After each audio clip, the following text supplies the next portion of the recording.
விசுவாசத்துக்கு முன்பாக மலை பெயரும் என்பதல்ல, மலை பெயர்ந்துதான் ஆக வேண்டும்.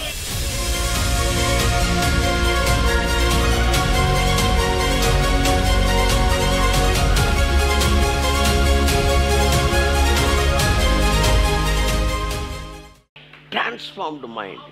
உங்கள் மைண்ட் ஒன்று கன்வின்ஸ்டு மைண்டாக இருக்கணும், இல்லை டிரான்ஸ்ஃபார்ம்டு மைண்டாக இருக்கணும். டிரான்ஸ்ஃபார்ம்டு மைண்டாக இருந்தால் இந்த உலகத்தில் நீங்கள் கன்வின்ஸ் ஆக மாட்டீங்க. அதுக்கு தான் வந்து அப்பப்போ தலையை தோட்டிட்டு போகணும். எங்கே வந்து? சர்ச்சில் வந்து. ரொம்ப முக்கியமானது. ஆமாம், தலையை தோட்டிட்டு போகணும். இல்லாட்டி உங்களை கன்வின்ஸ் பண்ணிடுவாங்க. கொஞ்சம் அசையாமல் உட்காந்தா எறும்பு கூட புத்து, கரையான் கூட புத்து கட்டிடும். ஆமாம், கொஞ்சம் அசையாமல் இருந்தீங்கன்னா கரையான் கூட பார்க்க ஒன்றும் அசையாமல் இருக்கானே புத்து கட்டிடும். அதனால் அடிக்கடி நீங்கள் you have to transform your mind by receiving the revelations of God.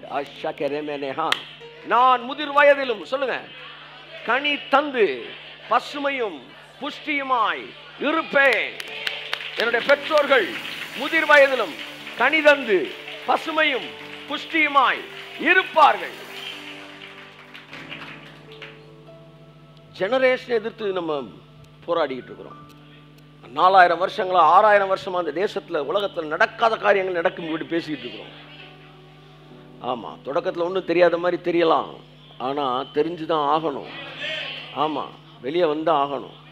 William கூட எடுத்தோடனே போலீஸ் வெளியே வந்துரு, உன்னை சுற்றி போலீஸ் ரவுண்ட் அப் பண்ணிட்டோன்னு வராமல் தான் இருக்கிறான். அப்புறம் 4 சுடு சுட்டோன்னு என்ன செஞ்சிடறான்? வெளியே வந்துடும். வந்தால் சார் ஆகணும், வேறு வழியே இல்லை, வந்து தான் ஆகணும். எரிக்கோ கோட்டை பட்டணத்தின் மதில்கள் 7 நாள் சுற்றி வரப்பட்டு விழுந்துதான் ஆகும். விசுவாசத்துக்கு முன்பாக மலை பெயரும் என்பதல்ல, மலை பெயர்ந்துதான் ஆக வேண்டும். பெயர்ந்துதான் ஆக வேண்டும்.